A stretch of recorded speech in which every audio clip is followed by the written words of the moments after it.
वासुदेवसुतं देव कंसचाणूरमर्दनं देवकी परमानन्दं कृष्णं वन्दे जगद्गुरुम्।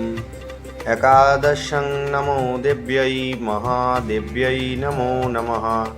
पराविद्या देहि मे नित्यं सर्वविद्या नमोऽस्तुते। नारायणं नमस्कृत्यं नरं चैव नरोत्तमं देवीं सरस्वतीं व्यास ततो जयमुदीरयेत्। আজ আমরা কার্তিক মাসের শুক্লপক্ষীয় একাদশী তিথি, যা হরি উত্থান একাদশী বা দেবোত্থান একাদশী নামে জগতে বিখ্যাত, সেইটি সম্বন্ধে আজকে আমরা শ্রবণ করব। এই একাদশী স্কন্দ পুরাণে বর্ণিত হয়েছে।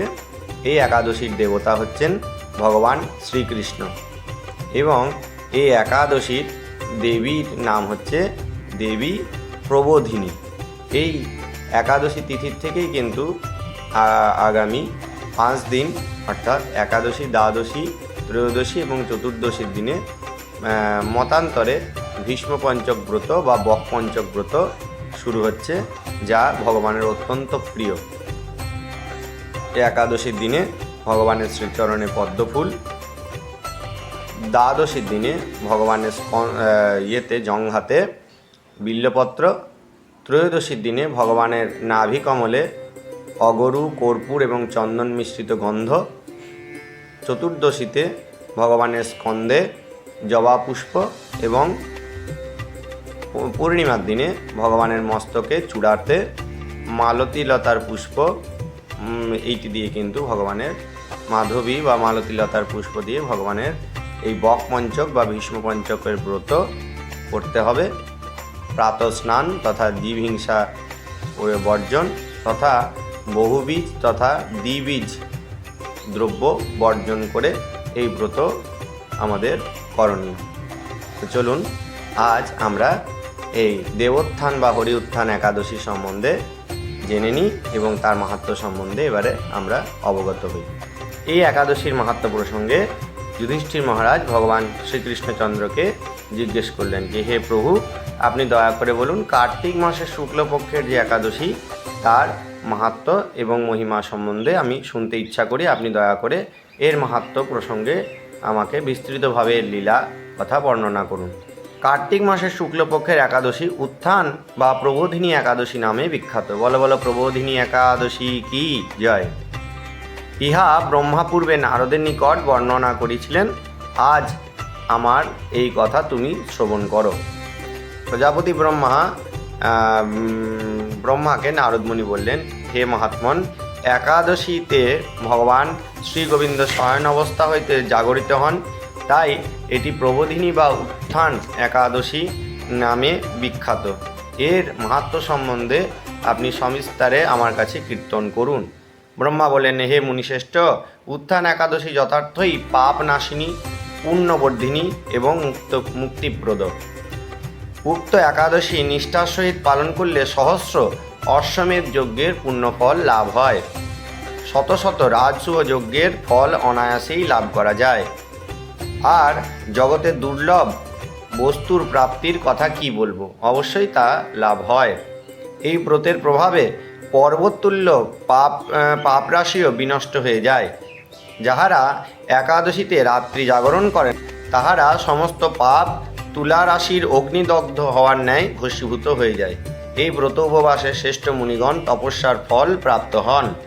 যথাযথভাবে এই ব্রত পালন করলে আশাতীত ফল লাভ হইয়া থাকে, কিন্তু অবিধিপূর্বক উপবাস করিলেও স্বল্পমাত্র ফল প্রাপ্ত হয়। অর্থাৎ এই একাদশীর দশমী, একাদশী এবং দ্বাদশী 3 দিনের ব্রতের কথা আমরা পূর্বেই শুনেছি। যদি এই ব্রতের নিয়ম সম্বন্ধে আপনাদের বিশেষ কিছু জানার থাকে তাহলে আমাদের লিঙ্ক দেয়া থাকবে, আপনারা দেখে নিতে পারেন যে মুখ্যত এই একাদশী ব্রতের কী নিয়ম। যদি এই কোনো কারণবশত অজ্ঞানতা বা কোনো কারণবশত এই সমস্ত ব্রত নিয়ম যদি কেউ পালন না করতে পারে, সেক্ষেত্রে ভগবান বলছেন যে যদি সামান্যতম মুখ্যত খালি একাদশীর উপবাসটুকু কেউ যদি মাত্র করে, তাহলেও বলছে যে অল্পমাত্র ফল প্রাপ্ত হওয়া যাবে। যাহারা ঐকান্তিকভাবে একাদশীর ধ্যান করেন তাহাদের পূর্বপুরুষগণ স্বর্গে আনন্দে বাস করেন। শুধু তার না, তার পূর্বপুরুষগণও এই একাদশী ব্রত পালন করলে স্বর্গলাভ করবে। এই একাদশী উপবাসের ফলে ব্রহ্মহত্যাজনিত ঘোরতর নরক যন্ত্রণা হস্ত হইতে নিষ্পাপ হইয়া বৈকুণ্ঠ গতি লাভ হয়। অশ্বমেধ যজ্ঞের দ্বারাও সহজে যে ফল লাভ হয় না, তীর্থে স্বর্ণদান প্রভৃতি দান করিলেও যে পুণ্য অর্জিত হয় না, এই উপবাসে রাত্রি জাগরণ করলে তা অনায়াসেই লাভ করা যায়। যিনি সঠিকভাবে উত্থান একাদশী ব্রত অনুষ্ঠান করেন, তাহার গৃহে ত্রিভুবনের সমস্ত তীর্থ আসিয়া উপস্থিত হয়। হে নারদ, বিষ্ণুর প্রিয়তমা এই প্রবোধিনী একাদশী উপবাস করিলে সর্বশাস্ত্রে জ্ঞান, যোগ, তপস্যা সিদ্ধি লাভ করত মুক্তিপ্রাপ্ত হওয়া যায়। যিনি সমস্ত ধর্ম পরিত্যাগ পূর্বক ভক্তিভরে এই ব্রত উপবাস করবেন, তাহাকে আর পুনর্জন্ম গ্রহণ করতে হয় না। এমনকি মন বাক্য দ্বারা অর্জিত পাপরাশিও শ্রী গোবিন্দের চরণে বিনষ্ট হয়ে যায়। হে বৎস, এই ব্রতের শ্রদ্ধার সহিত জনার্দনের পূজা, স্নান, দান, হোম, তপস্যা করিলে অক্ষয় ফল লাভ করা যায়। যাহারা উপবাসের দিনে শ্রীহরির প্রীতি ভক্তি প্রদর্শনপূর্বক দিন যাপন করেন, তাহাদের পক্ষে জগতে দুর্লভ বলিয়া কিছুই থাকে না। চন্দ্র সূর্য গ্রহণকালে স্নানের যে পুণ্য লাভ হয়, এই ব্রতে রাত্রি জাগরণ করলে কিন্তু তার সহস্রগুণ বেশি সুকৃতি লাভ করা যায়। তীর্থ স্নান, হোম, জপ, ধ্যানাদির ফলে যে পুণ্য লাভ সঞ্চিত হয়, উত্থান একাদশী ব্রত পালন না করিলে তাহা সমস্তই নিষ্ফল হয়ে যায়। অর্থাৎ এই উত্থান একাদশী ব্রত এতটাই কিন্তু গুরুত্বপূর্ণ যে আমরা এই ব্রত পালন না করলে যাবতীয় যা তীর্থ, দান, হোম, তপস্যা সমস্ত কিছুই নিষ্ফল হয়ে যাবে। হে নারদ, হরি বাসরে সর্বকামপ্রদ জনার্দনের পূজার বিশেষত ভক্তিভাবে করবে, নতুবা শত জন্মর্জিত পুণ্যও বিফল হয়ে যাবে। পরান্ন গ্রহণ না করিয়া চন্দ্রায়ণ ব্রতের ফল লাভ করা যায়। এই কার্তিক মাসে যদি কেউ পরান্ন গ্রহণ না করে, তাহলে বা পাচিত যে অন্ন সেইগুলি যদি কেউ গ্রহণ না করে, তাহলে তার চন্দ্রায়ণ ব্রতের পুণ্যফল সে লাভ করতে পারবে। ঠিক আছে, এরপরে বলছে, হে বৎস, নারদ মুনিকে উদ্দেশ্য করে ব্রহ্মা বলছেন, প্রজাপতি ব্রহ্মা, যিনি কার্তিক মাসে সর্বদা ভাগবত শাস্ত্রাদি অধ্যয়ন করেন, তিনি সর্বপাপ মুক্ত হইয়া সর্বযজ্ঞের ফলভোগী হন। ভগবান শ্রী হরির ভক্তিপট শাস্ত্রের কীর্তনে যেরূপে সন্তুষ্ট হন, দান, যজ্ঞ, তপস্যার দ্বারাও তদ্রূপ প্রীত হন না। অর্থাৎ এই মাসে বা এই একাদশীর দিনে বিশেষত কিন্তু আমাদের ভগবানের গীতা, বিষ্ণু সহস্রনাম অথবা শ্রীমদ্ ভাগবত যথাসম্ভব পাঠ বা কীর্তন বা শ্রবণ করা একান্ত পক্ষে কিন্তু করণীয়। এই মাসে শ্রী বিষ্ণুর গুণকীর্তন, শ্রবণ কীর্তন অথবা শ্রীমদ্ ভাগবত পাঠের দ্বারা শত শত গোদানের ফল অনায়াসেই লাভ করা যায়। অতএব হে মুনিবর, কার্তিক মাসে সমস্ত গৌণ ধর্ম বর্জন পূর্বক কেশবের অগ্রে শ্রীহরির কথা শ্রবণ কীর্তন অবশ্য কর্তব্য। হে মুনিশ্রেষ্ঠ, কোনো ব্যক্তি যদি ভক্তি সহকারে এই মাসে ভক্তগণ সহ হরিকথা শ্রবণ কীর্তন করেন, তবে তার শতকুল উদ্ধার প্রাপ্ত হন এবং সহস্র সহস্র দুগ্ধবতী গাভী দানের ফল অনায়াসেই লাভ করা যায়। এই মাসে পবিত্রভাবে শ্রীকৃষ্ণের রূপ, গুণ, লীলাদি শ্রবণ কীর্তনের দ্বারা দিনপাত করলে পুনরায় তার আর জন্মগ্রহণ করতে হয় না। এই মাসে বহু ফল, মূল, পুষ্প, অগরু, কর্পূর, কুমকুম দ্বারা শ্রীহরির পূজা অবশ্য কর্তব্য।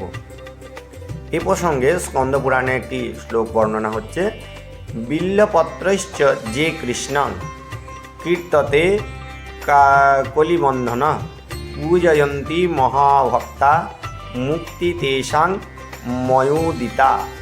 অর্থাৎ এই একাদশী অর্থাৎ দেব উত্থান একাদশী, হরি উত্থান একাদশীর দিনে ভগবান শ্রীহরির পুষ্পাঞ্জলি স্বরূপ বা ভগবানের পূজাতে যদি আমরা বিল্লপত্র নিবেদন করি, তাহলে কলিযুগে তার মুক্তি করায়ত্ত হয়ে যায়, তার মুক্তির জন্য বিশেষ পরিশ্রমই করতে হয় না। তো এই দিন আমরা কিন্তু অবশ্যই ভগবানকে বিল্বপত্র নিবেদন করব।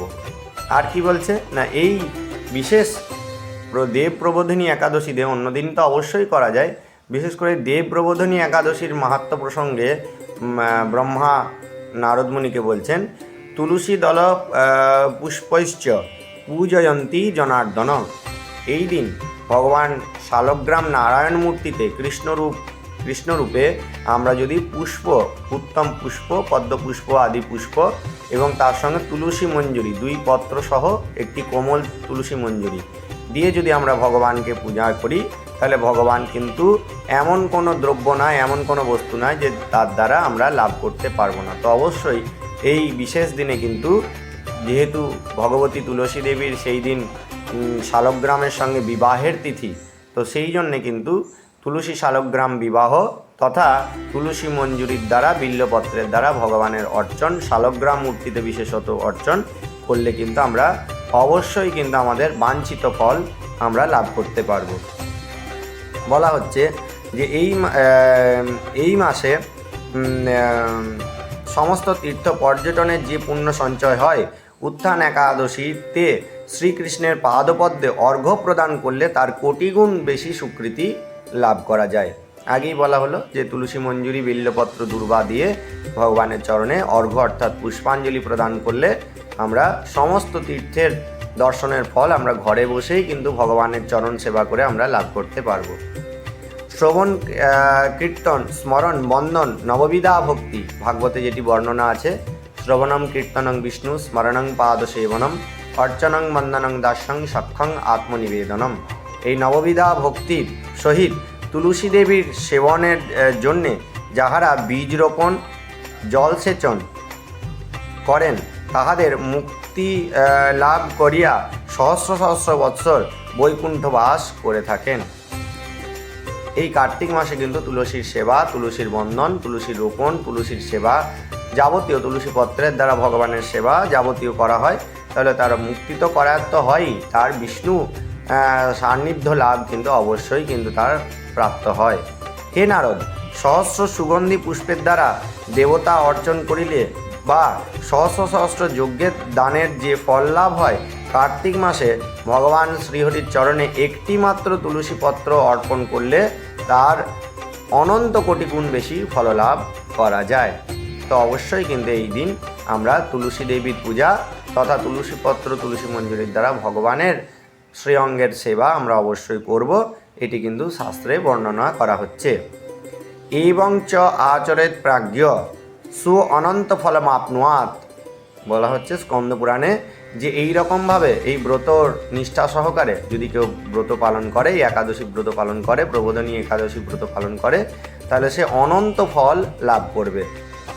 অবসানে তু রাজেন্দ্র বা বসুদেব পুরং ব্রজের, বসুদেবের পুর অর্থাৎ বাসুদেবের পুর অর্থাৎ বৈকুণ্ঠ ধাম সে লাভ করবে। কখন? মৃত্যুর পর তার বৈকুণ্ঠ লাভ অবশ্যই হবে। তো এই রকমভাবে এই একাদশীর ব্রত মাহাত্ম্য অতি সংক্ষিপ্ত আকারে আমরা শ্রবণ করলাম। এর মাহাত্ম্য অতি বিশাল, কিন্তু সময় অভাবে আমরা এই ভাগবতের যে হরিকথা আমরা সংক্ষিপ্ত আকারে এর মাহাত্ম্য শ্রবণ করলাম। তো চলুন এই একাদশী ব্রত আপনারা সকলেই করুন এবং অপরকেও করার জন্যে প্রচেষ্টা করান, কারণ এই ব্রত পালন করলে অনায়াসেই কলিযুগের মানুষ উদ্ধার লাভ করবে। তো সেই জন্যে এই একাদশী ব্রত করুন এবং অপরকেও করানোর জন্যে অনুপ্রেরণা জাগান। আমাদের উৎসাহ দেওয়ার জন্যে আপনারা সকলেই আমাদের ইউটিউব চ্যানেলের সঙ্গে যুক্ত থাকুন, সাবস্ক্রাইব এবং লাইকের মাধ্যমে আমাদেরকে অনুপ্রেরণা এবং আশীর্বাদ আমাদের একান্ত কিন্তু কাম্য। এইখানে রহিল গ্রন্থ আনন্দ লহরী, প্রেমানন্দে বল জয়, নিতাই গৌর হরি, নিতাই গৌর সীতানাথ হরি হরি বল।